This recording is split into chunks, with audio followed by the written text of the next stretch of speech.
Bab 807, memeluk dan mencium untuk membujuknya. Karena sudah seperti ini, maka untuk mencegah supaya Albert tidak salah paham, akhirnya Vito harus memberitahunya. Aku dan kakak kedua curiga kalau Ezikra masih hidup, jadi aku ambil rambut seseorang untuk tes DNA.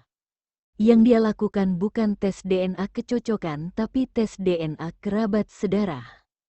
Ezikra masih hidup. Siapa yang kamu curigai dia adalah Ezikra? Albert terkejut selama beberapa detik, kemudian dia teringat tentang Clayton dan Dea yang pergi ke villa Rafael sebelumnya dan bertanya spekulatif. Rafael ya, aku menduga Rafael punya hubungan dengan Ezikra. Beberapa dugaan ini sudah dikonfirmasi, hanya saja kita belum tahu di mana Ezikra. Nada suara Vito terdengar tidak berdaya dan kecewa. Albert tahu bahwa Ezikra punya sedikit kesalahpahaman dengan Ezra, tapi dia tidak tahu apa yang terjadi antara paman dan keponakan itu. Ezikra benar-benar masih hidup, Albert masih bertanya dengan tidak percaya. Ya, Vito mengangguk, sangat disayangkan bahwa saat itu mayatnya sudah dikremasi. Jika dikubur, maka petinya bisa dibuka untuk tes DNA lainnya. Maka akan ada satu bukti lagi yang cukup untuk membuktikan bahwa Ezikra masih hidup. Apa kesalahpahaman antara kakak keduamu dan Ezikra? Albert bertanya lagi. Ezikra mengira ayahnya dibunuh oleh kakak kedua, jadi dia menyimpan dendam terhadap Ezra. Vito menjelaskan padanya dengan acuh tak acuh. Albert tidak bisa menahan diri untuk tidak mengerutkan kening. Dia menebak. Ezikra belum menghubungi keluarga Okto selama bertahun-tahun. Apakah secara diam-diam dia sedang memperkuat dirinya untuk membalas dendam ayahnya? Misalnya sekarang, Rafael datang ke kota Leicester. Apakah itu berarti Ezikra siap untuk balas dendam? Kurasa tidak, Vito menjawab dengan sedikit ragu. Bahkan, dia tidak yakin apakah Ezikra akan menyerang kakak keduanya untuk membalas dendam tentang kematian ayahnya. Lagi pula saat itu, setelah tahu bahwa kakak keduanya yang sudah membunuh ayahnya, Ezra selalu ingin membalaskan dendamnya. Setelah bertahun-tahun berlalu, tidak satu pun dari mereka yang melihat Ezikra.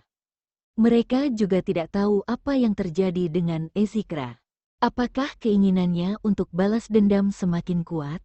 Albert mencemaskan mereka dan berkata, kalau gitu kamu tidak akan jelaskan dan membuktikan kalau kakak keduamu tidak membunuh ayahnya. Aku bisa buktikan kalau kakak kedua tidak membunuh ayahnya, tapi aku tidak bisa kasih tahu Ezikra tentang itu. Vito menggelengkan kepala dan mengganti topik pembicaraan. Tadi kamu terlihat seperti aku bersalah dan berpikir kalau tiba-tiba muncul anak haram lainnya. Seseorang kasih tahu aku kalau kamu menemui Kevin untuk tes DNA, kupikir itu benar. Albert menurunkan pandangannya karena malu saat mendengar Vito pergi menemui Kevin untuk tes DNA. Meskipun hasil tes membuktikan tidak cocok, tapi diam-diam Albert mengingat apa yang terjadi sebelumnya dan tidak bisa mengendalikan perasaannya yang kacau. Siapa yang kasih tahu kamu, ayah atau ibu Kina? Ekspresi Vito berubah muram dan bertanya dengan nada dingin. Dia meminta Kevin untuk melakukan tes DNA dan hanya keluarga Libra saja yang tahu. Tapi karena Albert bilang bukan Kevin yang bilang, maka mungkin itu ayah dan ibu Kina. Saat melihat Vito marah, Albert langsung menjelaskan untuk meredakan amarahnya. Dari ibu Kina, dia mendengar percakapanmu dengan Kevin dan berkata untuk meyakinkanmu kalau itu bukan anakmu.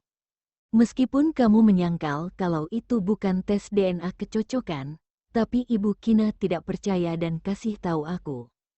Jangan salahkan ibu Kina, dia memperlakukanku seperti putrinya. Aku rasa dia memikirkan aku. Tentu saja dia tidak ingin hal ini dirahasiakan dariku dan aku orang yang terakhir tahu. Makanya dia memberitahuku. Amarah Vito masih belum reda dan mendengus dingin. Vito, aku harus ngapain supaya kamu tidak marah lagi? Kata Albert sambil bersandar padanya dan tersenyum. Sejujurnya, Albert tidak pandai membujuk orang apalagi pria. Aku mau mandi, kata Vito dengan dingin. lalu berbalik dan berjalan menuju kamar mandi. Sebenarnya, dia tidak terlalu marah, tapi supaya Albert mau melakukan apapun yang dia inginkan malam ini, maka Vito harus berpura-pura marah agar bisa melakukannya dengan Albert. Albert memperhatikannya yang berjalan ke kamar mandi tanpa menengok ke belakang, lalu Vito menutup pintu. Setelah Vito tidak terlihat, senyum di wajah Albert memudar. Seperti yang sudah ia duga, pria itu akan marah karena Albert sudah menuduhnya, mencurigai kalau Vito pergi menemui Kevin untuk melakukan tes DNA. Jika perannya dibalik dan Vito memperlakukannya seperti itu, mungkin Albert akan sangat marah dan memukuli kepalanya. Albert memikirkan banyak hal lagi dan mendengar suara air mengalir dari kamar mandi. Kemudian ia membuka Instagram untuk memposting status dengan orang yang sedang marah dan memperlihatkan taring giginya. Albert liam, Vito marah nih, gimana cara membujuknya? Aduh, baru bertengkar saja sudah ngambek dan mau dimanja. Hahaha, aku setuju sama komentar di atas, Vito marah karena mau dibujuk ya. Kalau kamu membujuknya, kamu yang kelelahan. Oh, kalau Vito marah maka istrinya harus mencium juga memeluknya supaya amarahnya mereda. Kalau pacarku yang marah, aku akan cium dan memeluknya untuk membujuknya, hahaha. Aku tidak bisa mengendalikan pikiranku dan membayangkan Dewi Albert memeluk juga mencium Vito. Bayangin itu aja aku jadi tersipu. Albert membaca komentar dari para netizen, wajahnya yang cantik tidak bisa menahan diri untuk mengerutkan kening. Setelah memikirkannya, Albert merasa sedikit tenang dan memutuskan untuk menghapus status tersebut, yang membuat pikirannya jadi liar selama beberapa saat. Namun, status Instagramnya sudah terlebih dulu di-screenshot oleh seseorang. Di trending topik tertulis, Albert menghapus status Instagramnya, Vito sedang marah, intimidasi, mencium dan memeluk untuk membujuk. Dan beberapa komentar dari netizen sudah menjadi judul jadi trending topik. Segera, para penggemar couple bucin itu menyadari bahwa Vito memposting sesuatu dengan gambar berisi screenshot status Albert belum lama ini. Vito, aku marah, jadi dia harus mencium dan memeluk untuk membujukku. Namun, komentar netizen Vito tidak begitu ramah. Beraninya kamu screenshot status Dewi Albert dan mempostingnya. Heh Vito, kamu tidak pernah dengar pepatah kalau berpura-pura untuk mencari kesenangan sesaat di dunia? Merasa kamu paling mendominasi sampai membuat Dewi Albert membujukmu. Biarkan saja Dewi Albert langsung membujukmu dan melemparkanmu dari KRC International Building. Apakah kamu masih mau dipeluk dan dibujuk? Hahaha. Kenapa sikap dewa laki-laki Vito sangat agresif, sangat berbeda dengan Dewi Albert? Di kamar mandi, Vito yang sudah selesai mandi dan melilitkan handuk, ia ingin membuang ponselnya karena sepertinya semua netizen ini adalah agen rahasia yang dikirim oleh Albert, kan? Bab 808, sakit, Vito menaruh ponselnya dan kemudian berjalan keluar dari kamar mandi dengan ekspresi dingin, seolah-olah tidak ada yang terjadi. Setelah Albert menghapus status Instagramnya, Vito juga menghapus status Instagramnya. Oleh karena itu, Albert tidak melihat screenshot statusnya yang diposting oleh Vito, dan saat ini ekspresinya masih terlihat dingin. Albert berjalan ke arahnya, menusuk dadanya dengan jarinya. Kamu masih marah ya? Vito mengerucutkan bibirnya dengan erat, tidak mau bicara. Albert menggigit bibirnya dan berpikir selama beberapa detik lalu berkata, aku tidak bisa membujuk orang. Supaya menghindari suasana canggung dan kamu semakin marah, lebih baik aku tidur sama Dea untuk semalam, dan tunggu sampai besok saat kamu sudah tidak marah. Setelah ia mengucapkan itu, Albert berbalik dan hendak berjalan menuju pintu. Albert, Vito meraih pergelangan tangannya dan menariknya ke dalam pelukannya. Kamu mau pergi? Tidak boleh, kamu masih marah kalau aku di sini. Aku mau pergi. Kamu juga marah. Kamu mau apa sih? Albert dengan patuh memeluk leher Vito, berkata dengan lembut dan sedikit tersenyum. Apa aku harus mencium dan memeluk untuk membujukmu? Setelah berbicara, Albert berjinjit dan mencium bibir Vito. Albert sudah belajar hal itu dari Vito begitu lama, tapi tetap keterampilan berciumannya tidak sebagus Vito. Yah, tapi tidak buruk kok. Sambil mencium Vito dengan mesra dan pada saat yang sama dengan tangan kanan yang memeluk leher Vito, Albert bergerak ke bawah hingga menyentuh handuk mandi yang melingkari pinggang Vito. Ia sedikit meraba-rabanya dan langsung melepaskan handuk mandi dari pinggangnya. Hasrat yang membara langsung terlihat di mata Vito. Suhu tubuhnya langsung naik dan miliknya sedikit menegang. Kalau kamu masih marah, aku akan mendorong ke bawah dan menindihmu. Albert menekan dada Vito dengan tangannya yang putih lembut, sedikit mendorongnya ke depan dan membuat gerakan untuk mendorongnya ke bawah. Ayo jatuhkan aku, kata Vito.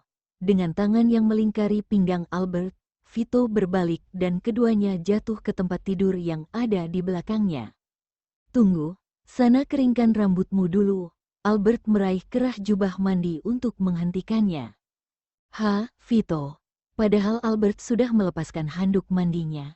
Sekarang mereka sudah seperti ini dan harus melanjutkannya. Tapi Albert malah memintanya untuk mengeringkan rambut. Ia hanya ingin menggoda Vito. Nanti saja, katanya acuh tak acuh. Lalu Vito menundukkan kepala dan mencium bibir Albert, tidak lagi memberinya kesempatan untuk bicara. Segera setelah itu, dia bergerak dengan terampil dan lembut untuk melepaskan semua baju milik Albert. Dalam waktu singkat, kamar itu sudah dipenuhi dengan suara desahan. Keesokan harinya ketika Albert bangun, hari sudah hampir siang. Albert memegang pinggangnya yang sakit dan menemukan bahwa pria itu masih tertidur. Ia sedikit mengerutkan kening dan wajahnya yang memerah membuat Albert curiga. Hati Albert berdebar dan langsung mengulurkan tangan untuk menyentuh dahi Vito. Suhu tubuhnya sangat panas sehingga Albert menarik tangannya. Vito demam. Vito, bangun. Albert menepuk pipinya pelan. Vito dengan enggan membuka matanya, mengangkat tangannya dengan susah payah untuk memeluk Albert. Kamu demam. Aku akan cari dokter untukmu. Albert berusaha untuk melepaskan tangan di pinggangnya.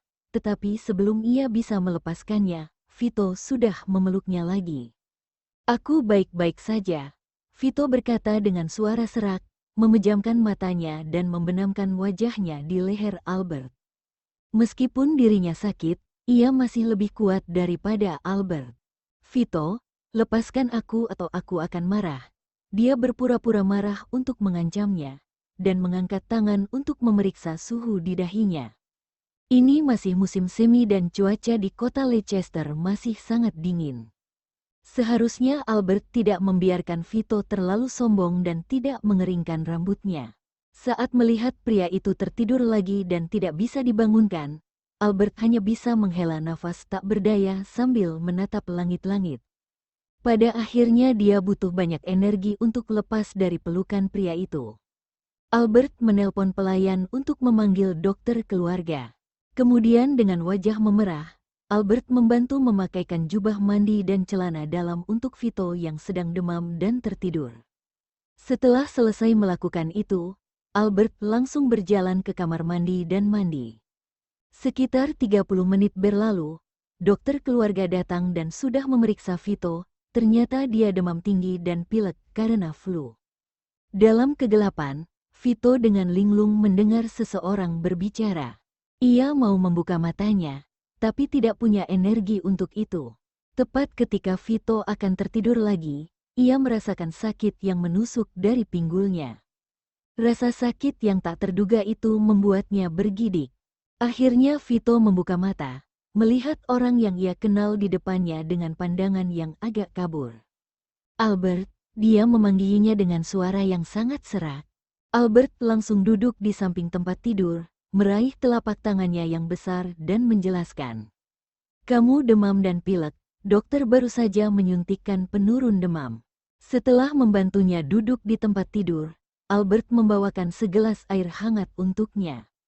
Minum air dulu, pipinya menempel di dahinya yang panas dan tubuh lemah Vito bersandar padanya. Albert memandangi pria ini yang menjadi sangat lemah karena sakit.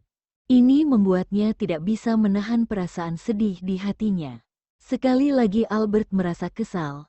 Seharusnya dia bersikeras menyuruh Vito mengeringkan rambutnya. Setelah Vito minum setengah gelas air, ia merasa jauh lebih nyaman. Ketika dia ingat apa yang dikatakan Albert barusan, dirinya baru saja diberi suntikan penurun demam. Vito teringat rasa sakit yang menyengat di punggungnya, jadi itu karena disuntik di pinggul. Hanya anak-anak saja yang disuntik di pinggul. Setelah memikirkan ini, suasana hati Vito tiba-tiba jadi sedikit buruk. Kemudian dia mendengar suara lembut yang familiar di telinganya lagi, "Buka mulutmu dan minum obatnya." Vito mengerang. Setelah minum obat, ia berkata dengan suara yang serak dan mau dimanja. "Istriku, temani aku tidur sebentar." Setelah selesai berbicara, Vito berbalik menghadap Albert, membuka tangannya dan memeluknya. Kemudian Vito menjatuhkan dirinya, supaya mereka jatuh di tempat tidur yang ada di belakangnya. Akibatnya, terdengar suara boom, ketika kepala Vito membentur meja samping tempat tidur dan wajah tampannya yang mempesona itu langsung berkerut. Albert sedikit panik ketika mendengar suara keras itu dan seolah-olah merasakan sakitnya juga. "Vito, kamu baik-baik saja? Sakit ya?" Dia bertanya dengan panik, sambil menggosok bagian belakang kepala Vito dengan lembut. Sakit. Vito menjadi lebih sadar dan dia pindah ke bawah. Mungkin karena sakit, dia menjadi sedikit ceroboh, lalu memeluk Albert dengan erat. "Tidak sakit kalau kamu mau tidur denganku, bangun dulu untuk makan sesuatu, baru tidur lagi." Albert berusaha untuk membangunkannya. "Aku akan membawakan bubur." Vito tidak ingin melepaskannya. Dia menjadi lebih sensitif dan emosional karena sakit. Dengan erat mengurung Albert di dalam pelukannya, "Vito." Albert memanggil nama lengkapnya dengan nada serius. Vito menegang, ragu selama beberapa detik dan melepaskannya. "Aku lapar." Baru saat itulah Albert bisa lepas dari pelukannya, berusaha untuk membantunya berdiri dan berkata, "Bangun, gosok gigi dan cuci mukamu." "Ya," jawab Vito sambil berusaha untuk bangkit dari tempat tidur. Sejujurnya, ini adalah pertama kalinya dia sakit dan merasa sangat tidak nyaman. Bahkan ketika Vito terluka beberapa tahun yang lalu, tubuhnya tidak selemah ini. Ia merasa tubuhnya dingin dan panas. Kepalanya juga sangat sakit seperti akan meledak.